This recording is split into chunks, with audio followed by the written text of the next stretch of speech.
दीर्घ उत्तरीय प्रश्न के लिए तैयार हैं? हाँ जी मैम कहकर बताओ। ठीक है, हाँ जी मैम कहकर बताओ और एक बार लाइक का बटन दबा दो। ठीक है, जितने लोग भी अभी तक लाइक नहीं किए हैं पहले फटाफट से लाइक करो, फिर हम दीर्घ उत्तरीय प्रश्न पे बढ़ते हैं और आपके लॉन्ग क्वेश्चन किस तरह के आते हैं, कैसे लिखना है, ये हम आपको बताना है ना। हेलो, कोई बताएगा क्या कि डेस्क पर कुछ मैटर हो गया है क्या? बच्चे हमें भी नहीं पता इसके बारे में, कल हमने मैसेज भी किया है सर को जिन्होंने वीडियो बनाया था, है ना। कुछ भी कहा नहीं जा सकता है, दुनिया कभी भी कुछ भी हो सकता है। आप लोग बच्चा बस देखो होता क्या क्या है, ठीक है। बाकी हमें दुख है अगर सच में ऐसा कुछ हुआ है तो यार बहुत बड़ी बात है। हमने कल पूरा वीडियो देखा, समझ में नहीं आया, बट हम कोशिश कर रहे हैं और हम पता करेंगे कि आखिर हुआ क्या है, ठीक है। अभी आप लोग लफड़े में मत पड़ो गधा, तुम लोग पढ़ाई पर ध्यान दो, ठीक है। एक जगह नहीं दूसरे जगह, दूसरे जगह नहीं तीसरे जगह, तीसरे नहीं तो चौथे जगह, जहां पे पढ़ाई बढ़िया मिल रहा है प्रसाद की तरफ बटोर लो, ठीक है। प्रसाद, पढ़ाई प्रसाद होता है। ई मत देखो कौन हनुमान जी का मंदिर है कौन गणेश जी का मंदिर है, बस थाली पसारो और प्रसादी लो, अपने लिए भी लो घर वालों के लिए भी लेकर जाओ। हम लोग भंडारे में क्या करते थे, थाली कटोरा खुद तो वहां पे खाते थे और घरों मम्मी पापा सबके लिए हम लोग भर के लाते थे, ठीक है। लोटा में सब्जी लेकर आते थे, कटोरा में हम लोग सूखा सब्जी लेकर आते थे, थाली में पूरी लेकर आते थे और एक थाली से ढक कर लाते थे, ठीक है। तो वही काम आप लोगों को करना है ना। पढ़ाई प्रसाद है, जिस चैनल पे मिल रहा है बढ़िया पढ़ाई आप जाकर पढ़िए। जरूरी नहीं कि हम ही से पढ़ो, जहां बढ़िया पढ़ाया जा रहा है चुपचाप से जाकर पढ़ाई करना है, ठीक है। ओके, सभी को यहाँ तक क्लियर है। आ जाओ दीर्घ उत्तरीय प्रश्नों पर आते हैं। पहला सवाल बच्चा आपके सामने आ चुका, खाद्य जाल किसे कहते हैं, ठीक है। पहला सवाल है खाद्य जाल किसे कहते हैं, तो मेरे दोस्त याद रखना, ठीक है। खीर, अच्छा हाँ खिरवा तो भूल ही गए थे, हाँ हाँ खिरवा बटोर के लाते हैं, ठीक है। तो चलो आगे की तरफ बढ़ते हैं। कहाँ पे थे जी, दीर्घ उत्तरीय प्रश्न में पहले सवाल पे थे खाद्य जाल किसे कहते हैं। तो खाद्य जाल का मतलब है जो हमारा पारिस्थितिक तंत्र है ना बच्चा, पारितंत्र में सभी जीव भोजन के लिए एक दूसरे पर निर्भर रहते हैं। उनकी ये निर्भरता एक श्रृंखला का निर्माण करता है जिसे खाद्य श्रृंखला कहते हैं। जिसे क्या कहा जाता है, खाद्य श्रृंखला कहा जाता है। और ये श्रृंखलाएं आपस में मिल करके एक जाल जैसी संरचना बनाती हैं जिसको खाद्य जाल कहते हैं। जिसे क्या कहा जाता है, खाद्य जाल कहा जाता है। ये आपको याद रखना है। तो क्या क्या लिखोगे, क्या क्या लिखोगे बच्चा, सबसे पहले लिखना पारितंत्र में सभी जीव, पारिस्थितिक तंत्र में विभिन्न खाद्य श्रृंखलाएं, हटाओ, पारिस्थितिक तंत्र में, पारिस्थितिक तंत्र में मौजूद सभी जीव, पारिस्थितिक तंत्र में मौजूद सभी जीव भोजन के लिए, ठीक है। पारिस्थितिक तंत्र में मौजूद सभी जीव भोजन के लिए एक दूसरे पर निर्भर रहते हैं, ठीक है। पारिस्थितिक तंत्र में, पारिस्थितिकी लिख दो, पारिस्थितिकी तंत्र में मौजूद सभी जीव भोजन के लिए एक दूसरे पर निर्भर रहते हैं। उनकी ये निर्भरता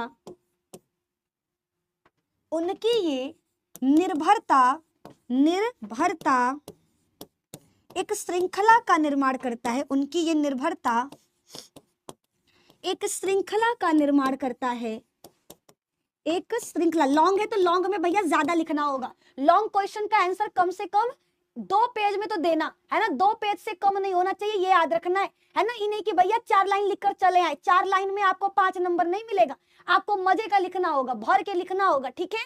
तो याद रखना पारिस्थितिकी तंत्र में मौजूद सभी जीव भोजन के लिए एक दूसरे पर निर्भर रहते हैं। उनकी ये निर्भरता एक श्रृंखला का निर्माण करता है जिसे खाद्य श्रृंखला कहते हैं, जिसे खाद्य श्रृंखला कहते हैं, ठीक है। ये खाद्य श्रृंखलाएं आपस में एक दूसरे से जुड़ी होती हैं। ये खाद्य श्रृंखलाएं आपस में एक दूसरे से जुड़ी रहती हैं,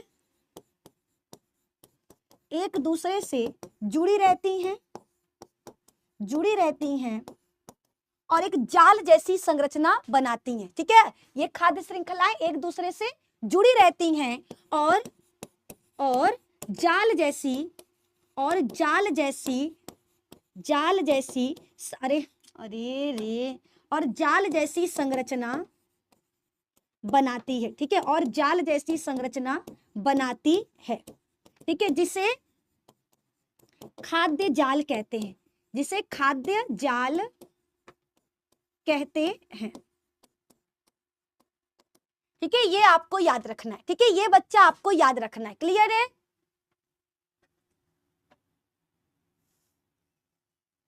बताओ सबको यहां तक क्लियर है?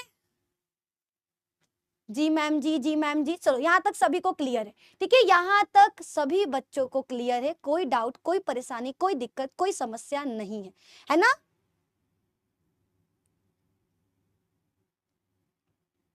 ठीक है, आ जाइए अगला सवाल। नेक्स्ट क्वेश्चन है बच्चा, पारिस्थितिकी तंत्र में विभिन्न खाद्य श्रृंखलाएं मिलकर एक जाल का निर्माण करती हैं जिसे खाद्य जाल कहते हैं। इसमें खाद्य ऊर्जा का प्रवाह विभिन्न दिशाओं में होता है। एक खाद्य श्रृंखला का संबंध दूसरे खाद्य श्रृंखला से होता है। विभिन्न पोषण स्तर से भोजन प्राप्त होता है। अब इसका एक एग्जाम्पल भी कर देते। देखो आपको बता दे, हम मान लेते घास, घास को कौन खाता है भैया? टिड्डा। टिड्डा को कौन खा जाएगा? मेढक, ठीक है, मेढक। मेढक को खा जाएगा सांप, ठीक है, और सांप को खा जाएगा मोर। कई बार बच्चा सांप को मोर के जगह वो खा जाएगा, क्या नाम है? गरुड़, ठीक है, बाज लिख दो, बाज खा जाएगा, बाज। बाज, बाज बोलते हैं कि बाज बोलते हैं जी? एक तो हमको ना थोड़ी में कंफ्यूज थे, अब बाज में कंफ्यूज है। बाज, अब न चिड़ैया उड़ी बाज उड़े वाला बा, हाँ बाज, बाज होता है, बाज, ठीक है, बाज, ये ऐसे, ठीक है, गलत होगा तो प्लीज माफ कर देना, बाज हम कंफ्यूज हो गए हैं। देख ले क्या तन्नी सा, बाज कैसे लिखाता है, ठीक है, तो पूछ लेते हैं बाज कैसे लिखाता है? बाज, बाज, ठीक है, बाज, बस बाज लिख देना है जी, बा और ज, ठीक है, बाज बस लिख देना है, ठीक है। तो ये सांप को कौन खा जाएगा? बाज खा जाएगा। तो देखो यहाँ पर देखो, एक तरफ इधर से हम लोग क्या कर सकते हैं, दो श्रृंखलाएं बन रहा है, या तो घास को टिड्डा खाया, टिड्डा को मेढक खाया, मेढक को सांप खाया, सांप को बाज खा गया। एक तो बच्चा हमारे पास ये है। दूसरा भी बन सकता है क्या, कि घास को टिड्डा खाया, टिड्डा को मेढक खाया, मेढक को सांप खाया और सांप को मोर खा गया। ये दो। अभी इसमें देखो और है, घास को टिड्डा की जगह घास को कौन खा सकता है? हिरन, और हिरन को कौन खा जाएगा? शेर खा जाएगा। लो एक और हो गया, है ना, एक और हो गया। या कई बार हो सकता है कि हिरन की जगह, शेर की जगह हिरन को खा जाएगा लोमड़ी, लोमड़ियों खा जाएगा। लो इहो हो गया, ठीक है। तो भैया यहाँ पर क्या है, जब कई सारी खाद्य श्रृंखलाएं आपस में मिलती हैं तो एक क्या बना लेंगी? एक जाल जैसी संरचना बनाएंगी, ठीक है, एक जाल जैसी संरचना बनाएंगी। इसी को कहते हैं खाद्य जाल। इसी को क्या कहते हैं बच्चा? खाद्य जाल कहते हैं। ये आपको याद रखना है, ठीक है। क्या याद रखना है मेरे दोस्त? आपको याद रखना है बहुत सारी खाद्य श्रृंखलाएं आपस में मिलकर एक जाल जैसी संरचना बनाती हैं, जिसको क्या कहते हैं? खाद्य श्रृंखला कहते हैं। जिसे क्या कहा जाता है? तो याद रखना, खाद्य श्रृंखला कहा जाता है, खाद्य श्रृंखला कहा जाता है। ये सभी लोगों को याद रखना। बताओ क्लियर है ना? बच्चे 2 पेज कैसे लिखेंगे? इतना बड़ा डेफिनेशन लिखवाए ना जी, ठीक है, इतना बड़ा डेफिनेशन पहले हमारा वाला लिख देना इतना, फिर ईओ लिख देना इतना, फिर ये चार्ट बना देना इतना बड़ा, हो गया 2 पेज। 2 पेज का मतलब क्या है? आपको भरना है, दिमाग लगाओ। नकल के लिए भी अकल की जरूरत होती है, ठीक है। तो 2 पेज, 4 लाइन को 2 पेज में कैसे बदलना है, इसका हुनर होना चाहिए, है ना, इसका हुनर आपके पास होना चाहिए। आइए अगले सवाल पर बढ़ते हैं। नेक्स्ट क्वेश्चन है, जनसंख्या विस्फोट के कौन कौन से कारण है? सबसे पहले जानते हैं जनसंख्या विस्फोट क्या होता है, ठीक है। तो किसी एक निश्चित क्षेत्र में एकांक समय में जनसंख्या का बहुत तेजी से बढ़ना, इसी को जनसंख्या विस्फोट कहते हैं। क्या लिखेंगे? किसी निश्चित क्षेत्र में, किसी निश्चित क्षेत्र में, किसी निश्चित क्षेत्र में एकांक समय पर, किसी निश्चित क्षेत्र में एकांक समय पर, किसी निश्चित क्षेत्र में एकांक समय पर जनसंख्या का तेजी से बढ़ना, किसी निश्चित क्षेत्र में एकांक समय पर जनसंख्या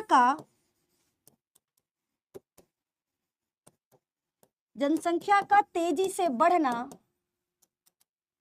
जनसंख्या विस्फोट कहलाता है। जनसंख्या विस्फोट कहलाता है, जनसंख्या विस्फोट कहलाता है।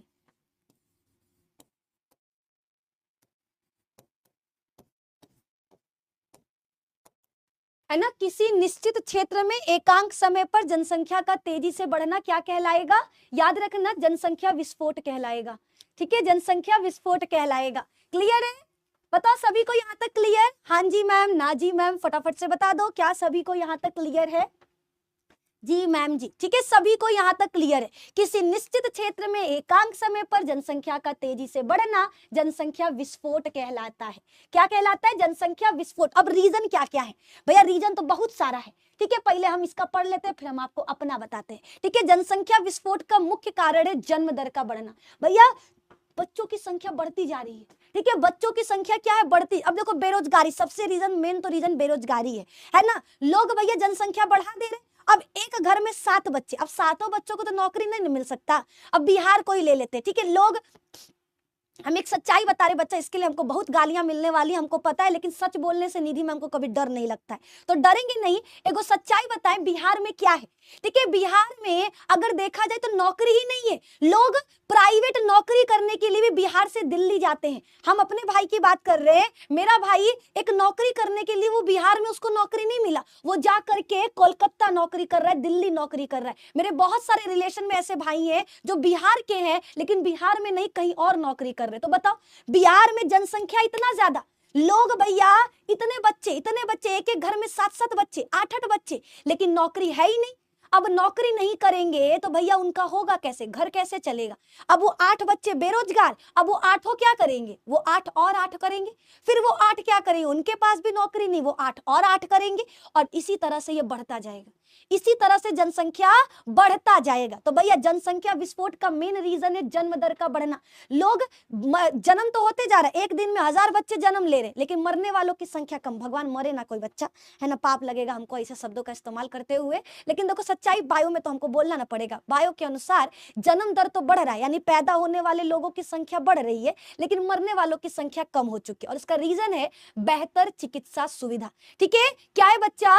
बेहतर चिकित्सा सुविधा, यानी अब हर बीमारी का इलाज है। पहले क्या था? बहुत सारी ऐसी बीमारियां थी जिनका इलाज नहीं था, बीमारी होता था, लोग मर जाते थे। ठीक है, लोग क्या हो जाते थे? मर जाते, तो जनसंख्या कंट्रोल रहता था। लेकिन अब क्या है? हर बीमारी का इलाज है। लोग कह रहे लाखों रुपया लगेगा, हम लगाएंगे, लेकिन अपने आप को बचाएंगे। ठीक है, लेकिन अपने आप को बचाएंगे, हम मरने वाले नहीं है, है ना। तो भैया ये एक रीजन ये भी है कि बेहतर चिकित्सा सुविधा हो चुका है, जिसके वजह से लोग मर नहीं रहे। अब अगला है बेहतर पोषण। अब खाने के लिए भी मजे का मिल रहा है ना, लोग प्रोटीन खा रहे हैं, विटामिन खा रहे हैं। पहले के लोगों को क्या था? कुपोषण हो जाता था, आधे लोग तो कुपोषण में मर जाते थे, लेकिन अब क्या है? बेहतर पोषण मिल रहा है, तो जीवित रह रहे, तो जनसंख्या बढ़ रहा है।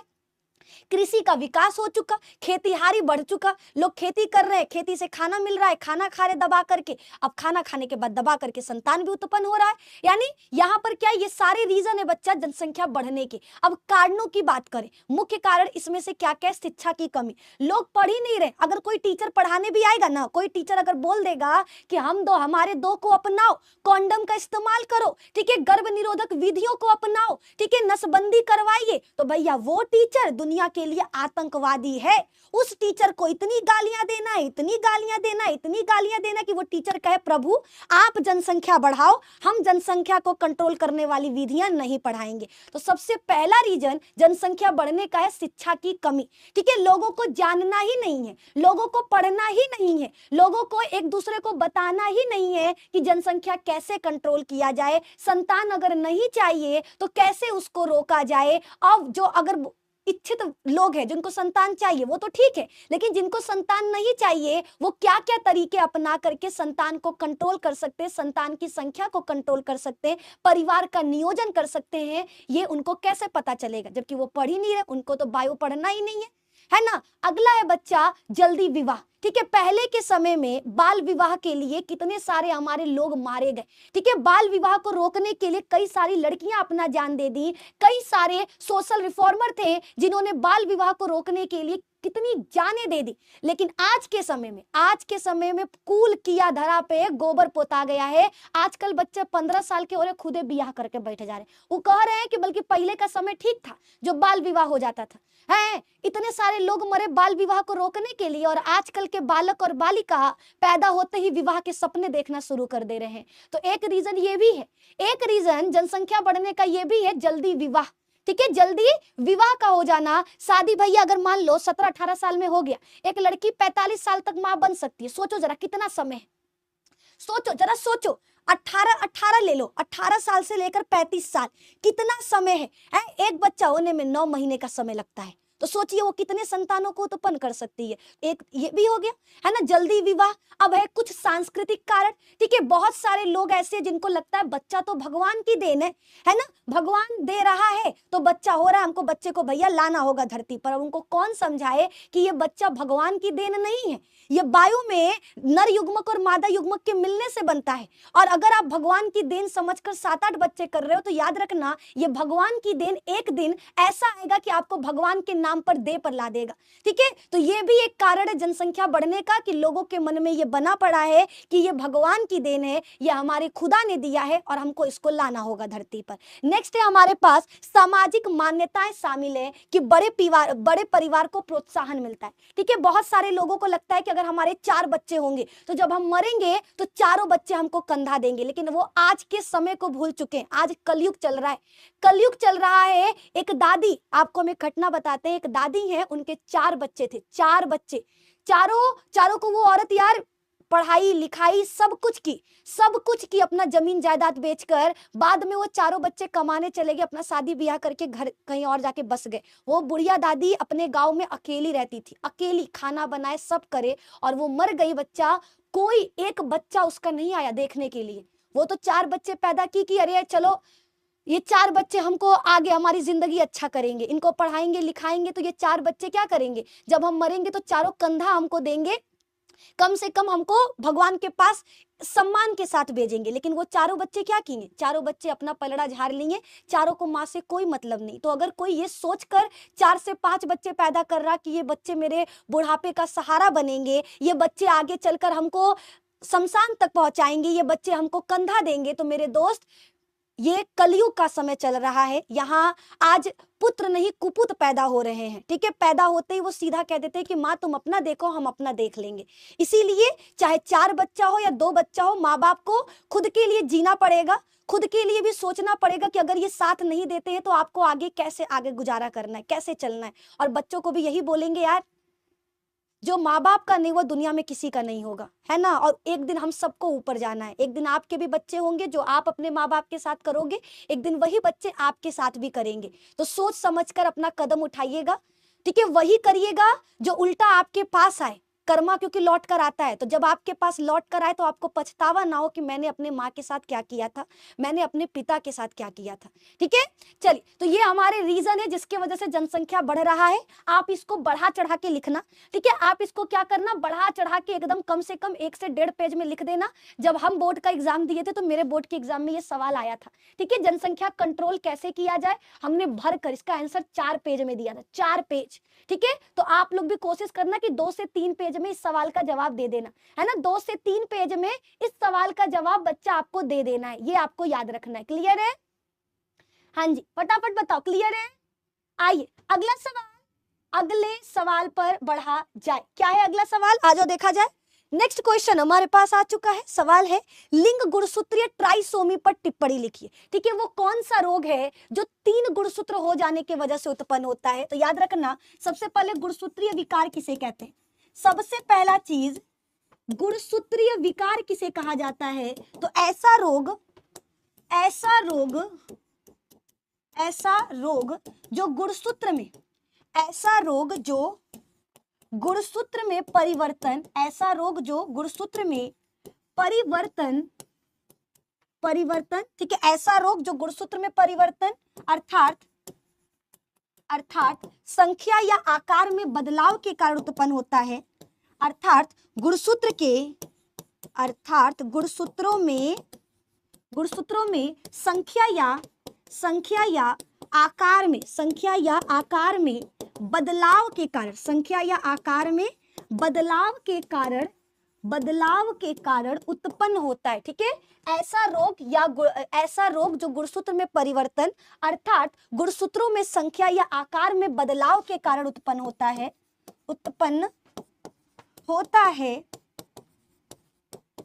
गुणसूत्रीय विकार कहलाता है। ठीक है, गुणसूत्रीय विकार विकार कहलाता है। ठीक है, ये आपको याद रखना है। ठीक है, ऐसा रोग जो गुणसूत्र में परिवर्तन अर्थात गुणसूत्रों की संख्या या आकार में बदलाव की वजह से उत्पन्न होगा, उसी को क्या कहते हैं? गुणसूत्रीय विकार कहते हैं। अंधेरों से जब डर लगता था, दीदू तो एक रोशनी दिखाते थे। आप दीदू सपनों को सेप देने में हर मोड़ पर साथ निभाते हैं आप दीदू। Thank you so much, thank you so much Aarohi ji, बहुत बहुत धन्यवाद बच्चा। ठीक है, निधि दीदू की क्वीन सिस्टर आप वही हो ना? देखो पहचान ली तुम्हारी दीदू। चलिए बताओ, सबको यहाँ तक क्लियर है ना? तो अब देखो वो कौन सा रोग है जो 3 गुणसूत्र, याद रखना हमारे शरीर में, मनुष्य के शरीर में 46 गुणसूत्र पाए जाते हैं। मनुष्य के शरीर में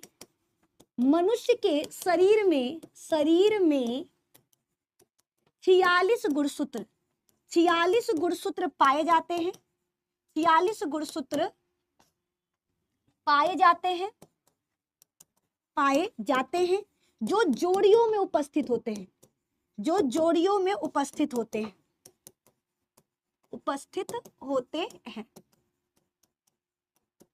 मनुष्य के कोशिकाओं में, मनुष्य के कोशिका में 46 गुणसूत्र पाए जाते हैं जो जोड़ियों में उपस्थित होते हैं। अर्थात मनुष्य में कुल 23 जोड़ी गुणसूत्र पाया जाता है। 23 जोड़ी गुणसूत्र पाया जाता है। ठीक है, अर्थात मनुष्य में कुल 23 जोड़ी गुणसूत्र पाया जाता है। मनुष्यों के 21वें जोड़ी के गुणसूत्र पर 21वें जोड़ी के गुणसूत्र पर 2 से 3 गुणसूत्र हो जाते हैं। 2 से 3 गुणसूत्र हो जाते हैं जिससे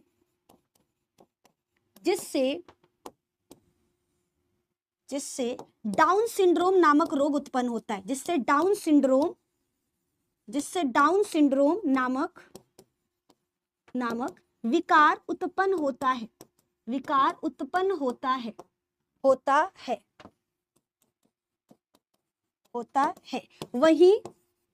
वहीं अगर पुरुष के लिंग गुणसूत्र XY, पुरुष का लिंग गुणसूत्र क्या होता है? XY होता है, सबको पता रखना है। पुरुष का लिंग गुणसूत्र क्या होगा बच्चा? XY होगा। पूछ रहा है वो कौन सा रोग है जहां पर 2 से 3 गुणसूत्र हो जाते थे? डाउन सिंड्रोम में 21वें नंबर पर 2 से 3 हो जाएगा। दूसरा क्लाइनफेल्टर में क्या होता है? जो पुरुष का लिंग गुणसूत्र है जिसको XY कहते हैं, वहां पर 1 X बढ़ जाएगा। ठीक है, पुरुष के लिंग गुणसूत्र XY पर 1 X बढ़ जाने के कारण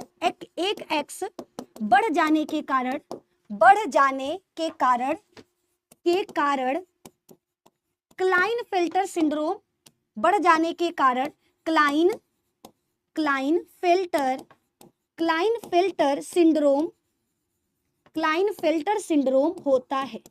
क्लाइनफेल्टर सिंड्रोम होता है।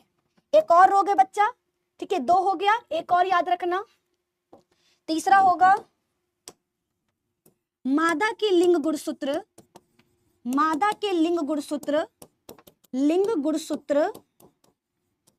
क्या होता है? मादा का लिंग गुणसूत्र डबल X। मादा के लिंग गुणसूत्र पर 1 X बढ़ जाने के कारण मादा के लिंग गुणसूत्र पर 1 X बढ़ जाने के कारण ठीक है, मादा के लिंग गुणसूत्र डबल X पर 1 X बढ़ जाने के कारण सुपर वुमेन, ठीक है, ऐसी लड़कियां क्या कहलाती है? सुपर वुमेन कहलाती हैं। बढ़ जाने के कारण सुपर वुमेन रोग कहलाता है।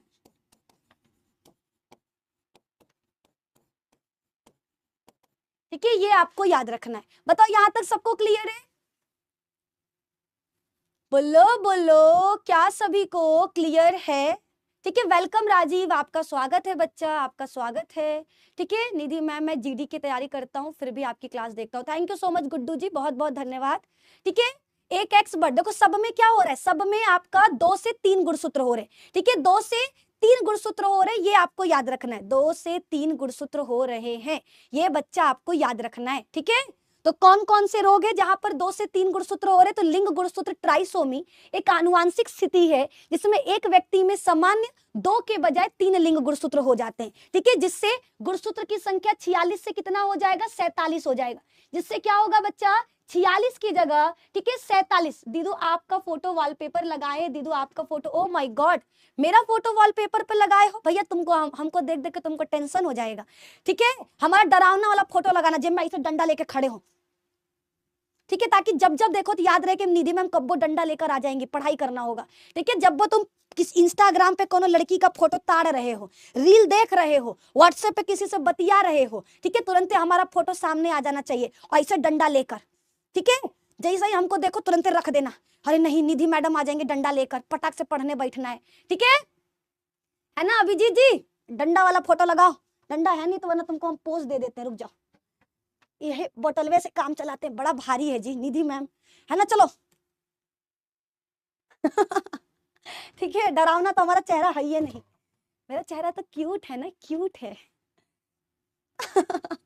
चलो आ जाओ आगे की तरफ बढ़ते हैं, ठीक है, अब हम लोग आगे की तरफ बढ़ते हैं, अगला सवाल देखते हैं, मानव जीनोम प्रोजेक्ट, ठीक है, अगला सवाल है बच्चा मानव जीनोम प्रोजेक्ट, ठीक है, बताओ ये अब पढ़ा जाए, मानव जीनोम प्रोजेक्ट पढ़ा जाए, जल्दी जल्दी बताओ, हाँ जी मैम, देखो हमारे शरीर में कोशिकाएं हैं, कोशिकाओं के अंदर गुणसूत्र है, गुणसूत्रों पर पाया जाता है जीन, ठीक है, उन जीनों का क्रम पता लगाने के लिए एक प्रोजेक्ट चलाया गया था जिसको मानव जीनोम प्रोजेक्ट कहते हैं, ये बहुत बड़ा परियोजना है, ये बहुत बड़ा परियोजना है, ये क्यों चलाया गया था, तो याद रखना, मानव जीनोम के संगठन, संरचना एवं कार्यों का अध्ययन करने के लिए, ठीक है, मानव जीनोम प्रोजेक्ट क्यों चलाया गया था, तो मेरे दोस्त इसको चलाने के पीछे का रीजन था, क्या रीजन था मेरे दोस्त, तो जीनों की संरचना और उनके कार्यों को पता लगाना, मानव जीनोम के न्यूक्लियोटाइडों का पूर्ण क्रम का पता लगाना, मानव जीनोम के 50,000 से 1,00,000 जीनों की स्थिति का पता लगाना, अगला मानव को जेनेटिक लिंकेज,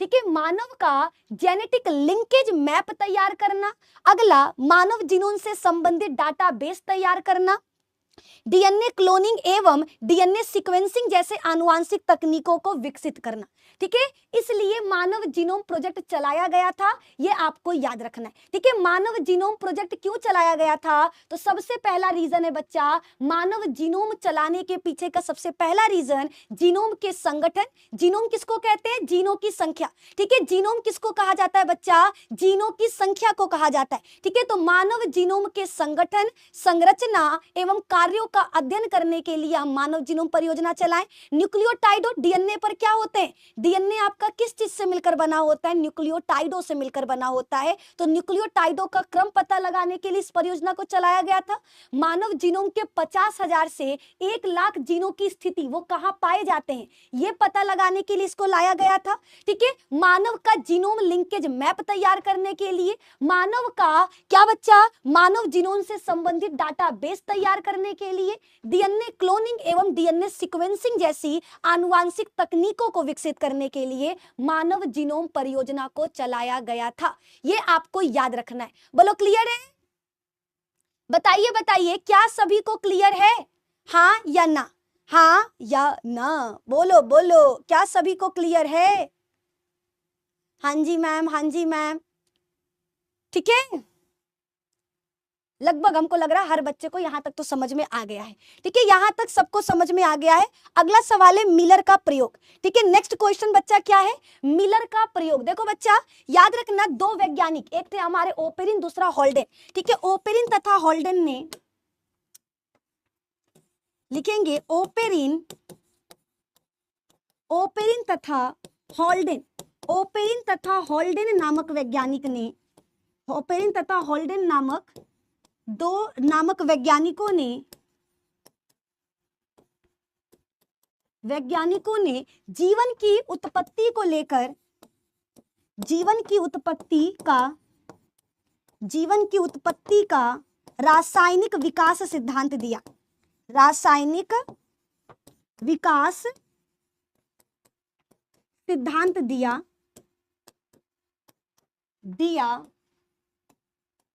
ठीक है, जिसमें उन्होंने बताया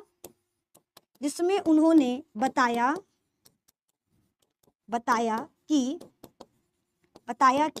धरती पर जीवों का विकास रसायनों से हुआ है। धरती पर जीवों का विकास रसायनों से हुआ है। ठीक है, मिलर तथा यूरे ने क्या किया, इसी सिद्धांत को लैब में प्रूफ किया। ठीक है, याद रखना मिलर भैया ने क्या किया था, मिलर ने इसी सिद्धांत को लैब में प्रूफ किया। कैसे प्रूफ किया ये देख लेते हैं। ठीक है, इन्होंने क्या लिया, स्टेनले मिलर का प्रयोग क्या है, शिकागो विश्वविद्यालय के वैज्ञानिक हेरोल्ड यूरे तथा स्टेनले मिलर ने 1953, ये बहुत इंपॉर्टेंट है, क्वेश्चन आएगा मिलर का प्रयोग कब हुआ था, 1953 में। ठीक है, मिलर का प्रयोग बच्चा कहीं कॉपी में लिखो। ठीक है, कहीं कॉपी पर लिख लो बच्चा, कहीं कोना में दबाकर लिख लो, मिलर का प्रयोग कब हुआ था, 1953 में। जीवन की उत्पत्ति को लेकर इन्होंने क्या किया था, प्रयोग किया था। इन्होंने लैब में ही आदि वातावरण, ठीक है, इन्होंने लैब में क्या किया था बच्चा, पहले के वातावरण की तरह स्थिति को तैयार किया। इन्होंने एक फ्लास्क लिया, उस फ्लास्क में उन्होंने मेथेन, अमोनिया और हाइड्रोजन गैस 2:1:2 के अनुपात में लिया। क्वेश्चन आएगा मिलर ने रासायनों को किस अनुपात में लिया था, 2:1:2 के अनुपात में। किस अनुपात में, 2:1:2 के अनुपात में हमारे मिलर भाई साहब ने क्या किया था, एक फ्लास्क के अंदर हमारे इन गैसों को लिया था। फिर आगे की तरफ बढ़ते हैं। गैसीय मिश्रण को टंगस्टन के इलेक्ट्रोड द्वारा गर्म किया, दूसरे फ्लास्क में जल को उबालकर जल वाष्प बनाई, जिससे एक मुड़ी हुई कांच की नली द्वारा फ्लास्क में प्रवाहित किया। इसके उपरांत दोनों के मिलने से बने मिश्रण को कंडेंसर द्वारा ठंडा किया। ठंडा मिश्रण एक यू नली में एकत्रित हुआ, जिसमें गंदे लाल रंग का द्रव था। इस प्रकार पूरे सप्ताह तक यह प्रयोग किया गया। प्रयोग द्वारा प्राप्त तरल द्रव रासायनिक परीक्षण करने पर ज्ञात हुआ कि इसमें ग्लाइसिन, एलेनिन, अमीनो अम्ल तथा अन्य जटिल कार्बनिक यौगिकों का निर्माण हो गया था। नहीं समझ में आया तो ध्यान से समझो। मिलर तथा यूरे ने 1953 में रासायनिक विकास सिद्धांत को, ठीक है, मिलर तथा यूरे ने 1953 में रासायनिक विकास सिद्धांत को प्रयोग द्वारा सिद्ध किया।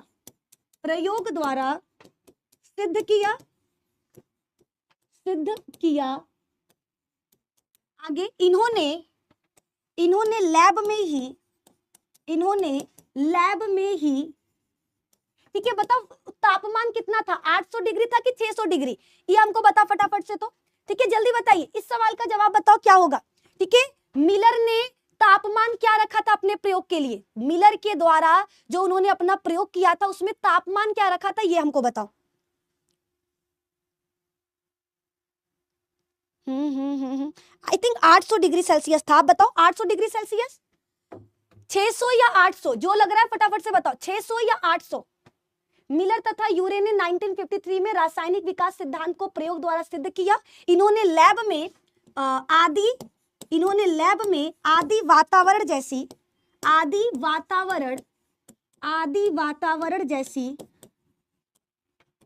स्थिति बनाई।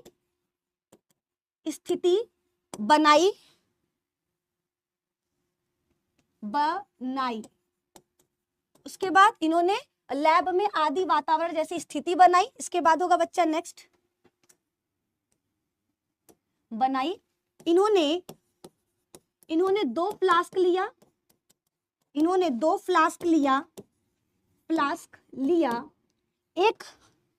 एक फ्लास्क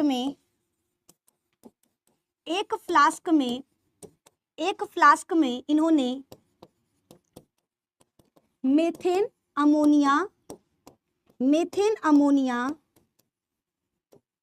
तथा हाइड्रोजन गैस 1:2:1 अनुपात में लिया। ठीक है, 1:2:1 था ना, 2:1:2। ठीक है, 2:1:2। ठीक है, इन्होंने मेथेन अमोनिया तथा हाइड्रोजन गैस को 2:1:2 के अनुपात में लिया। में लिया तथा इसमें इसमें दो इलेक्ट्रोड लगा दिए, दो इलेक्ट्रोड लगा दिए विद्युत के लिए, लगा दिए विद्युत के लिए। जबकि दूसरे फ्लास्क में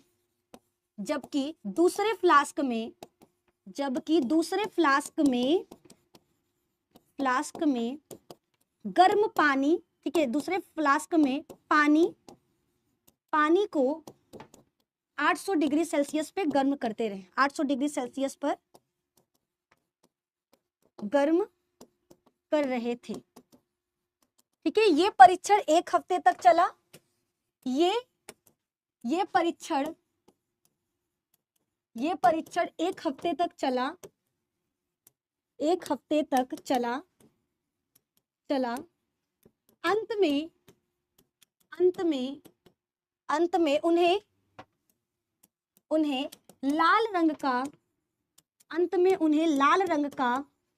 एक गंदा द्रव प्राप्त हुआ। अंत में उन्हें लाल रंग का एक गंदा द्रव प्राप्त हुआ, जिसमें अनेक प्रकार के अमीनो एसिड थे, अनेक प्रकार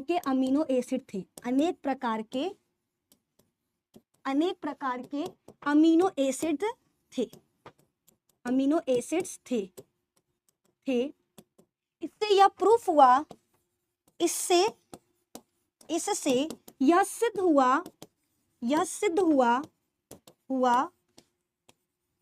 यह सिद्ध हुआ कि इसी तरह आदि वातावरण में भी,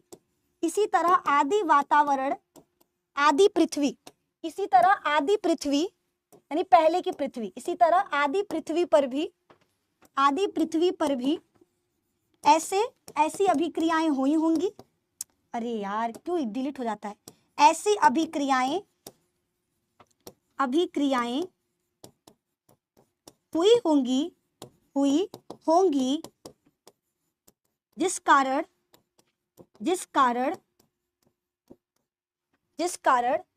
जीवों का विकास हुआ होगा, जिस कारण जीवों का निर्माण हुआ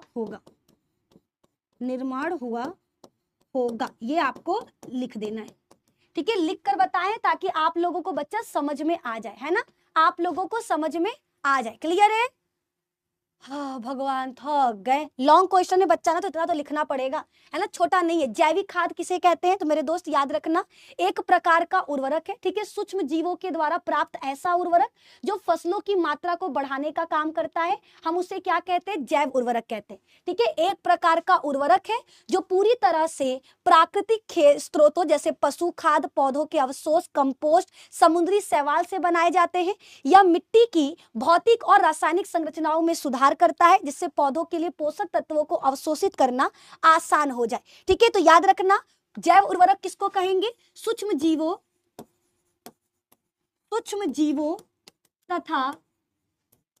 जीवों तथा जैविक उत्पादों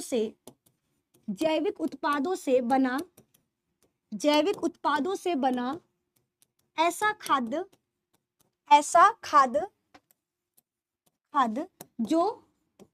जो फसलों की, जो खेतों की उर्वरक क्षमता को बढ़ा दे, जो खेतों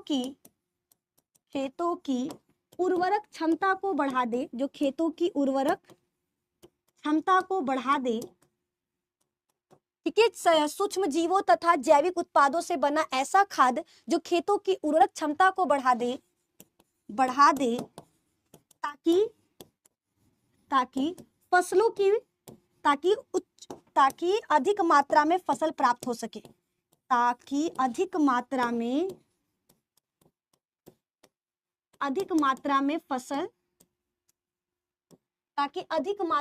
फसल प्राप्त हो सके।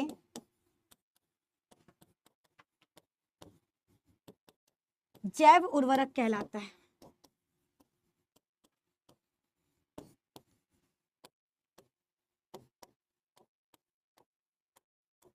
है ना, ये आपको याद रखना है। ठीक है, ये आपको याद रखना है। बताओ क्लियर है? हे भगवान, 400 बच्चे लाइव हो गए। अरे गदहान कुल, तू लोग का टॉप करोगे जी। इन बच्चों के लिए हम संडे अपना खराब कर रहे हैं। आप खुद सोचो, पूरा पूरा सब संडे को छुट्टी पर है, इक्का दुक्का टीचर संडे को पढ़ा रहे हैं, सब संडे को छुट्टी लिया पड़ा है। और हम भैया, आज हमको 1 महीना हो चुका है, 1 महीने से संडे में हम छुट्टी नहीं लिए हैं। रोज क्लास ला रहे, 10th का 12th का, आपका 2-2 क्लासेस ले रहे हैं। यार तन्नी सा तो कदर कर लो हमारा, थोड़ा सा तो कदर कर लो हमारा। कैसे बच्चे लोग हो जी तुम लोग, तनको तुम लोगों को कदर नहीं है हमारा। अरे भगवान, चलो कोनो बात नहीं। सहजीवन किसे कहते हैं, ठीक है, सहजीवन पर आ जाओ। सहजीवन किसे कहते हैं, जब 2 पौधे अथवा जीवधारी साथ, सहजीवन का मतलब होता है साथ साथ जीना, साथ साथ मरना। जैसे अभी 500 बच्चे लाइव चल रहे हैं ना, तो ये 500 बच्चे सहजीवन है, जो कह रहे हैं कि निधि मैम जब तक आप पढ़ाओगी तब तक हम पढ़ेंगे, ठीक है। इसी को सहजीवन कहते हैं। 2 जीवों के बीच का वह संबंध जिसमें दोनों जीव एक दूसरे पर निर्भर रहते हैं, इसी को सहजीवन कहते हैं। एग्जाम्पल में लाइकेन। लाइकेन बच्चा क्या है, याद रखना, एक जीव है जो शैवाल और कवक के बीच के सहजीवी संबंध से बनता है, ठीक है। दूसरा आपका है राइजोबियम, जो आपका दाल वाली फसलें होती है ना, उनके जड़ों में पाया जाता है। वो कहता है तुम हमको रहने के लिए अपना जड़ दो, बदले में हम तुमको खाना देंगे, ठीक है। तो 2 जीवों के बीच का वह संबंध जिसमें वो दोनों एक दूसरे को लाभ पहुंचाते हैं, इसी को सहजीवी या सहजीवन कहा जाता है। एग्जाम्पल में लाइकेन लिखना, शैवाल और कवक के बीच का संबंध, जहां कवक उसको रहने के लिए घर देता है और शैवाल उसको खाने के लिए खाना देता है। दूसरा एग्जाम्पल होगा आपका राइजोबियम, जीवाणु है एक प्रकार का, जो दाल वाली फसलों के जड़ों में पाया जाता है। फसलें क्या करती है, उसको रहने